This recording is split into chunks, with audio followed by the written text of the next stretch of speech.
Jubilee Hills MLA Maganti Gopinath జీవించిండు కాబట్టి ఆడ ఉప ఎన్నిక రావతున్నది కదా. ఎలక్షన్ కమిషన్ నోటిఫికేషన్ ఇంకా ఇయ్యకముందే అన్ని పార్టీల నుంచి పోటీ చేసే అభ్యర్థుల జాబితా రోజు రోజుకు పెరుగుతూనే ఉన్నది. ఇక అటు చేతిపాటి తరపున లోకల్ లీడరే పోటీ చేస్తాడని చెప్పిన మంత్రి పొన్నం సారు కొంతమంది లీడర్లను ఇన్ఛార్జీలుగా పెట్టి గెలవాలని ప్రయత్నాలు సుతం షురూ చేసిండ్రు. ఇదిట్లుంటే ఈ ముచ్చట్ల ఆ పార్టీ నాయకుడు ఫిరోజ్ ఖాన్ గిట్లా మాట్లాడిండు. और पूनम जी हमारे मिनिस्टर जी, जिसकी मैं बहुत इज्जत करता हूँ, हाईकमांड नहीं है ना, ये कांग्रेस पार्टी है।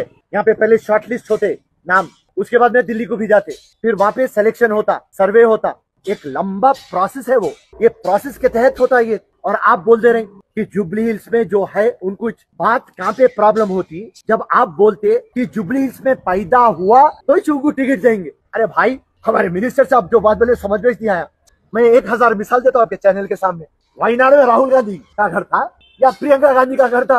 పొన్నం जी हमारे हाईकमांड नहीं है। పార్టీ తరపున ఎవ్వల్ పోటీ చేయాలనో చెప్పేతందుకు పొన్నం ప్రభాకర్ ఎవలు కాంగ్రెస్ పార్టీలో అభ్యర్థిని ఫైనల్ చేయనీకి పెద్ద ప్రాసెసే ఉంటదన్నట్టే మాట్లాడిండు ఫిరోజ్ ఖాన్ సారు. జూబ్లీ హిల్స్ లో ఇల్లుంటేనే టికెట్ ఇస్తారా? రాహుల్ గాంధీ, ప్రియాంక గాంధీ వయనాడ్ల స్థానికులకే టికెట్ ఇస్తామనడు ఎట్ల పద్ధతి అవుతుందన్నట్టే మాట్లాడకచ్చిండు. ఒక రకంగా వాళ్లకో న్యాయం మాకో న్యాయమా అన్నట్టే ప్రశ్నించిండు ఫిరోజ్ ఖాన్ సారు. ఏదున్నా ముక్కుసూటిగా మాట్లాడే ఫిరోజ్ ఖాన్ సారు జూబ్లీ హిల్స్ నుంచి మొన్నటి ఎన్నికలలో పోటీ చేసి ఓడిపోయిన అజారుద్దీన్, ఇదివరకు పోటీ చేసిన నవీన్ యాదవ్, నాంపల్లి నుంచి పోటీ చేసి ఓడిపోయిన ఫిరోజ్ ఖాన్, పీజీఆర్ బిడ్డ విజయారెడ్డి, సీఎం రేవంత్ అన్నకు దగ్గర మనుషులు రోహిన్ రెడ్డి, ఫహీం ఖురేషి పేర్లు షేతి పార్టీ నుంచి పోటీ చేసే జాబితాల బగ్గనే అయినట్టున్నాయి. కాకుంటే అజారుద్దీన్కే టికెట్ దక్కేటట్టున్నదన్న ముచ్చట తెలిసి ఫిరోజ్ ఖాన్ సారు ఇట్లా గుస్సా అయిండు. టికెట్ కావాలనుకునేటోళ్లు ఎవ్వరు ప్రయత్నాలు చేస్తుంటే ఇటు షేయి పార్టీ పెద్ద లీడర్లు మాత్రం అన్ని డివిజన్లకు ఇన్ఛార్జీలను పెట్టి ఎట్టి పరిస్థితుల్లో జూబ్లీ హిల్స్ లో షేయి పార్టీ అభ్యర్థిని గెలిపించుకోవాలని ప్రయత్నాలు చేస్తున్నారు. అసలుకే సీఎం రేవంత్ అని ఉంటున్న నియోజకవర్గమాయే. అందున అధికారం చేతబట్టి ఏడాదినర్థం అయినాక వచ్చిన ఎన్నికలు కాబట్టి చేతి పార్టీ పాలన గురించి పట్నం ప్రజలు ఏమనుకుంటున్నారనేది ఈ ఎన్నికలొచ్చే ఫలితాలతోని తేటతెల్లమవుతుంది. అందుకే చేతి పార్టీ లీడర్లంతా సవాల్గా తీసుకొని పనిచేయాలనే అనుకుంటున్నారట. కానీ టికెట్ ఎవరికిస్తారనేది ప్రకటించక ముందే గిసొంటి మాటలు బయటకొస్తున్నాయంటే రేపట్ల టికెట్ ఎవరికిస్తారో అనేది ఖరారైనాక చేతి పార్టీలో ఇంకెన్ని లొల్లులైతాయో చూడాలి మరి అంటున్నారు రాజకీయ విశ్లేషకులు. తెలంగాణ గురుకులాల్లో చదివే విద్యార్థులు చాలా తిప్పలు పడుతున్నారు. అయినా సర్కారు పట్టించుకుంటలేదని ప్రతిపక్షపోళ్ళు గరానికొతే సర్కారోళ్ళు మాత్రం కావాలని గిసొంటి ఆరోపణలు చేస్తున్నారని ఉల్టా ఎదురుదాడి చేస్తున్నారు. కానీ ఎవ్వలేం మాట్లాడినా పాపం ఈ విద్యార్థులు మాత్రం వాళ్ళ బాధ చెప్పుకునేటందుకు ఏం చేసిండ్రో చూడుండ్రోలా.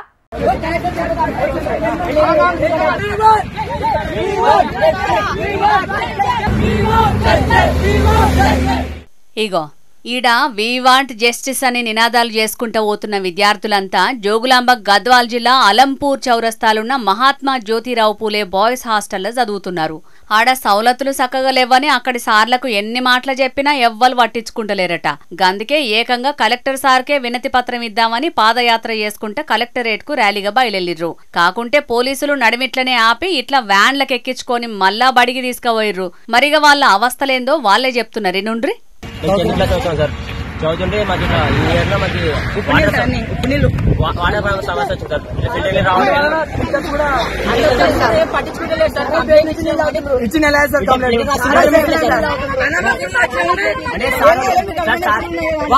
మీ కడుపులో ఎవరన్నారా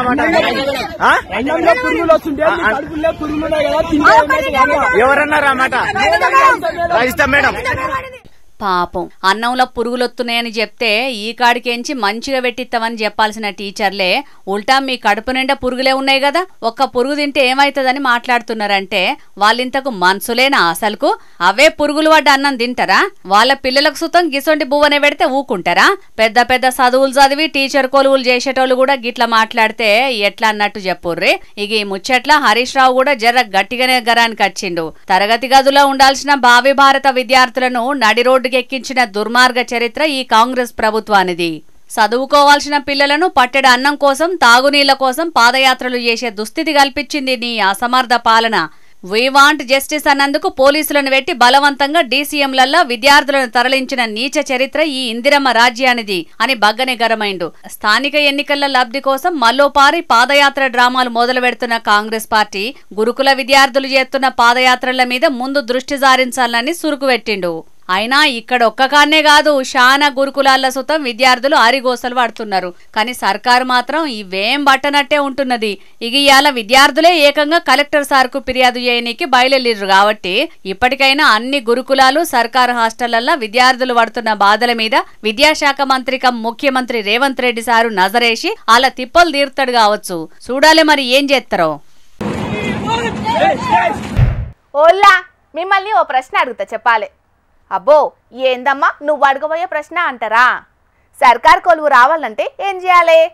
ఏం చేసుడేందమ్మా, కష్టపడి చదువుకోవాలి. పరీక్ష రాసి పాస్ అయితే కొలువు వస్తుందంటారని నాకు తెలుసు.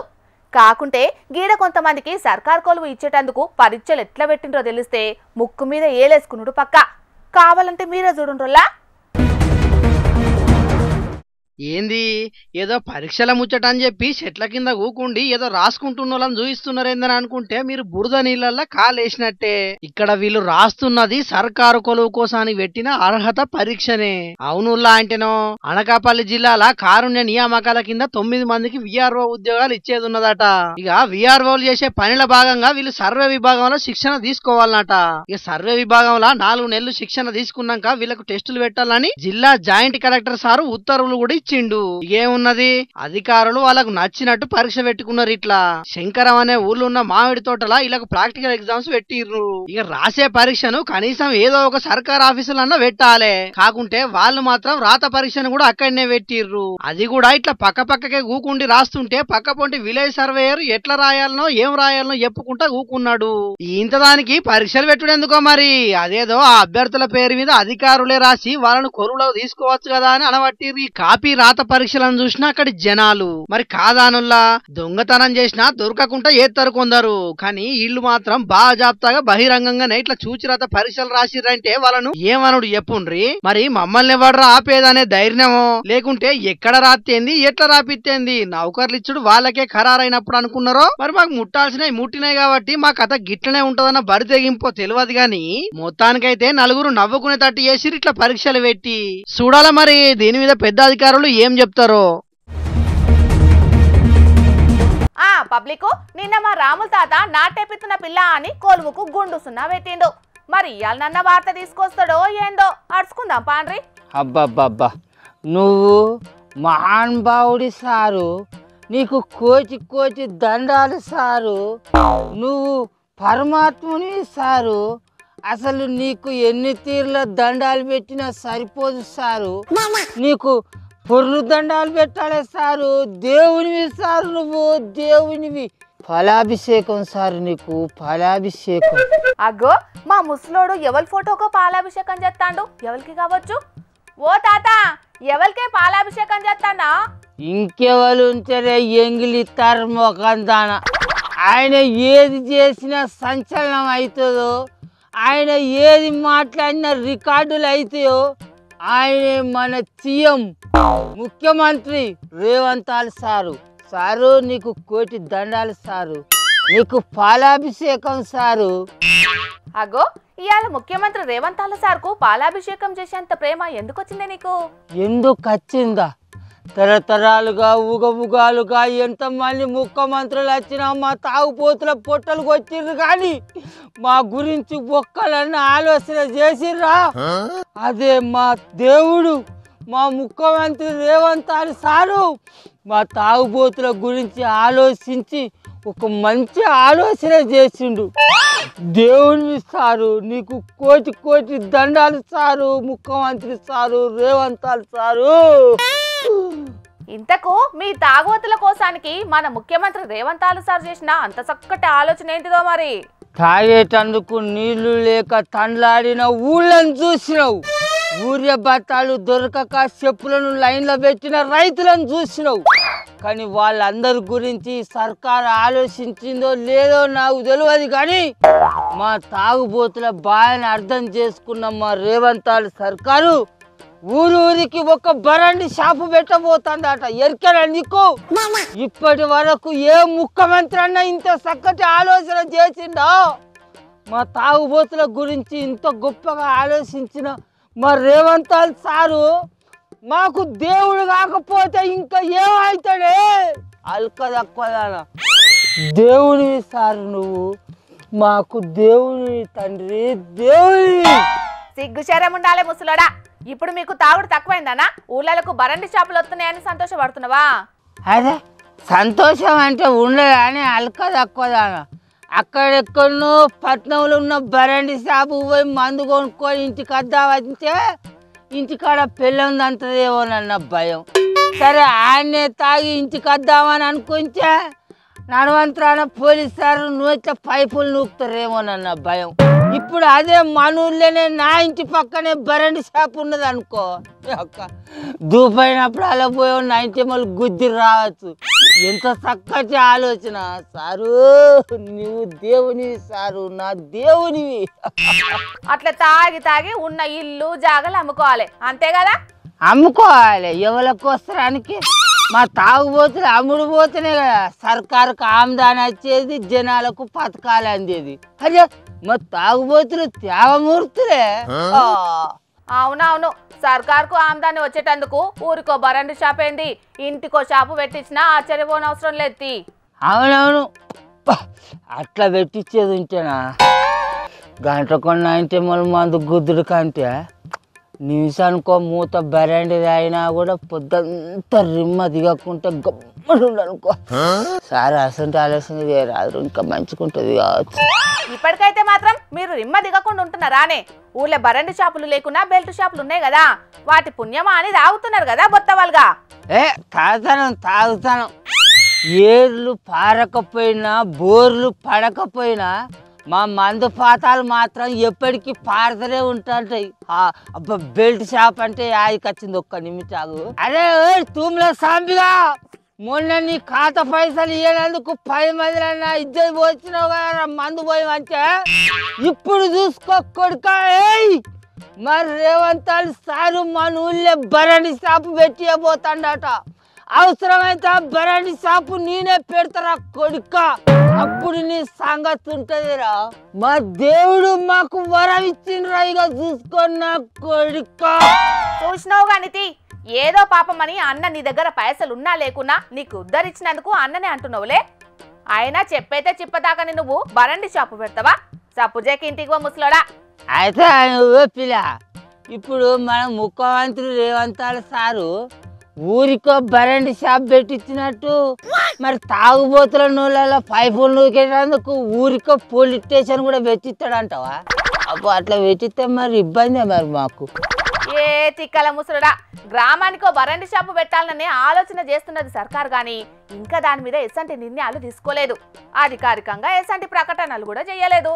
రీత మరి పొద్దుగాల శివన్ గారు ఏదో పేపర్లో చూసి చదివి చెప్పిందిగా, మరి అది నిజంగా అంటావా? ఏమోనే, నిప్పులేందే పొగొత్తాదే. సర్కారు ఆ ఆలోచన చేస్తాంది అనే ముచ్చట బయటకు వచ్చింది కాబట్టి ఆ పేపర్లు రాసినాయి కావచ్చు. అట్లా రాసిన ముచ్చట్ల మీదనేనా సర్కారు చెప్పాలి కదా అసంటి ఆలోచనలు లేవని. అంటే సర్కారు ఏదో ఒకటి చెప్తలేదంటే ఆలోచన చేస్తాను అన్నట్టు. దేవుడా, మా పేదల కోసం నువ్వు ఇండ్లు కట్టియకున్నా మంచిదే, ఊళ్ళల్లో జనాలు తాగేటందుకు నీళ్లు ఇవ్వకున్నా మంచిదే, రైతులకు ఎరువులు ఇవ్వకున్నా మంచిదే, చదువుకున్న పిల్లగాళ్లకు కొలువులు వేయకున్నా మంచిదే, గాని మా తాగుబోతుల కోసరానికి ఊరూర బరండి చేపలు మాత్రం పెట్టి తండ్రి మేము ఆస్తులు అమ్ముకోనైనా మా తనువులను చంపుకోనైనా తాగి సర్కారుకు ఆమ్దాన్ని తీసుకొస్తాం స్వామి. ఇది మా తాగుబోతులు అందరి తరపున నేను చేస్తున్న వాగ్దానం. ఇది నా ఆలా. తాత, నీకు పిచ్చి బాగా పీకులకు పోయినట్టున్నదే. ఇక నువ్వు నా మాట వినేటట్టే లేవు కదా. చేసుకో, పాలాభిషేకాలు చేసుకుంటావో పూల అభిషేకాలు చేసుకుంటావో చేసుకోపో అయ్యా. సారు, నా ముసల్దానికి గృహలక్ష్మి పథకం కింద నెలకు మీరు ఇస్తా అన్న 2500 రూపాయల మందం నేను మందు తాగుతా సారు. మా ఊళ్ళో బరండి షాపు పెట్టుర్రి, నాకు మీరు నెల ఇస్తా అన్న 4000 రూపాయల పింఛను మందం నేను తాగుతా సారు. మా ఊళ్ళో బరాండి షాప్ పెట్టుర్రి సారు. మా రైతులకు మీరు ఇస్తున్న పంట సాయం రైతు భరోసా మందం నేను మా ఊళ్ళో జనాలతోటి మందు తాగిపిస్తా సారు. మా ఊళ్ళో బరాండి షాప్ పెట్టుర్రి. పెళ్లి చేసుకోబోతున్న ఆడపిల్లగాళ్ళకు మీరు ఇస్తా అన్న తులం బంగారం కోసరానికి నేను తాగుతా సారు. మా ఊళ్ళో బరాండి షాప్ పెట్టుర్రి. మీరు ఇస్తా అన్న 6 గ్యారంటీల కోసరానికి నేను అమ్ముడు పోయినా మంచిదే సారు. నేను మందు తాగుతా సారు. మా ఊళ్ళో బరాండి షాపు పెట్టుర్రి. మా ఊరోళ్ళందరినీ తాగుబోతులుగా మార్చిస్తారు. మా ఊళ్ళో బరాండి షాపు పెట్టుర్రి. సర్కారే ఊరూరికి మందు దుకాణాలు పెడతదన్న వార్తలు వినొస్తున్నాయని ఎవరో చెప్పంగానే మా ముసలోడు ఎట్లా ఖుషి అవుతున్నాడో చూసిండ్రానులా. మరి అది ఎంతవరకు నిజమో ఏం కథనో తెలియదు గాని ఒకవేళ నియంగానే గట్ల మందు దుకాణాలు చాలు చేస్తే మాత్రం మందుబాబు లాగుతారైగా. వాళ్ళ సంపాదన మొత్తం మందు దుకాణాల పాలే చేస్తారు. కాబట్టి ఇసొంటి నిర్ణయం మాత్రం చేయొద్దని అంటున్నారు కొంతమంది మహిళలు. 6 నూరైనా 100 ఆరైనా ఖచ్చితంగా అనుకున్న పని చేసే తీర్థమని శపథాలు చేసినోళ్ళ ముచ్చట్లను బగ్గనేయినం గాని గీడున్న డాక్టర్లైతే గది నిజంగానే చేసి చూపెట్టుండ్రోలా. ఒక పక్క భూకంపం వచ్చి దేశంలోన్న పబ్లిక్ అంతా అతలాకుతలమైతున్నా పేషెంట్కు చేసే ఆపరేషన్ అయితే బంద్ పెట్టలేదు ఆడున్న గీ డాక్టర్లు. అగో చూస్తున్నారు కదా, మొత్తం దావకంలున్న కుర్సీలు, బల్లలు, బెడ్లు, లైట్లన్నీ ఎట్లా ఊగుతున్నాయో. ఇయాల రష్యా తూర్పు తీరంలా భారీ భూకంపం వచ్చింది కదా. ఇక భూకంపం చెయ్యంగా బంగ్లా మొత్తం కుదుపులతోని వణికిపోయిందిట్లా. ఇక ఆడున్న కంచాట్కా అనే జాగల పేషెంట్ కు సర్జరీ చేస్తున్న టైంలో సడన్ గా భూకంపం వచ్చే వరకు మస్తు పరచానైనరట ఆడున్నలందరూ. ఇక భూకంపం అంటే మళ్ళేదో చిన్న చిత్కది కూడా కాదు, 8.8 తీవ్రతతోని పెద్ద భూకంపమే వచ్చింది. ఆయన సుతం డాక్టర్లు ఏం బొగులు పడకుండా బెడ్డును పేషెంట్ను గట్టిగా పట్టుకొని ఆపరేషన్ను సక్సెస్ చేసిండ్రు గిట్లా. ఇదంతా ఆడున్న సీసీ కెమెరాల రికార్డ్ అయ్యే వరకు ముచ్చట బయటపడ్డది. చేసే వృత్తి ధర్మమే ముఖ్యమని రోగి ప్రాణాల కోసం ఆల పానాలను లెక్కజేయకుండా ఆపరేషన్ చేసిన డాక్టర్లను మస్తు తారీఫ్ చేస్తున్నారట ఆడున్నోళ్ళందరూ. ఈ ఏరియాలో సోషల్ మీడియాలో వైరల్ అయ్యే వరకు డాక్టర్లు చేసిన పనిని తారీఫ్ చేసుకుంటా కామెంట్లు పెడుతున్నారు చాలా మంది నెటిజన్లు.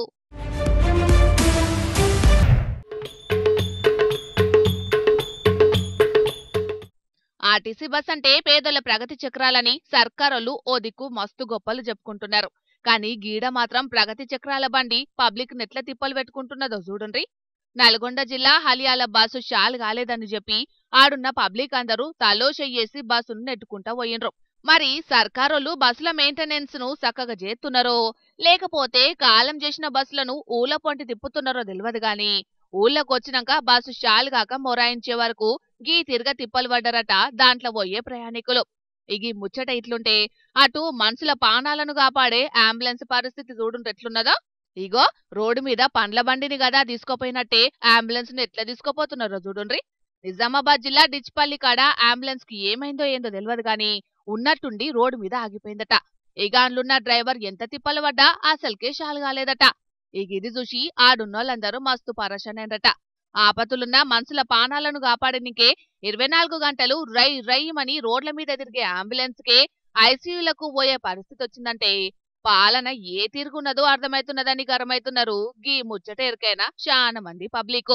అటు ఆర్టీసీ బస్సుల మెయింటెనెన్స్ చక్కగా లేకపాయే, ఇటు అంబులెన్స్ల మెయింటెనెన్స్ సుతం చక్కగా లేదంటే అసలు సర్కారోళ్ళు ఏం చెప్తున్నట్టు? మైకుల ముంగట్టుకొచ్చి సినిమా డైలాగులు కొట్టినట్టు గొప్పలు చెప్పుడు కాదు, పబ్లిక్ వాడే గిసొంటి తిప్పల మీద సుతం నజరేయాలే అని అనబట్టిండ్రు చాలా మంది గీ ముచ్చట ఎరికైన పబ్లిక్.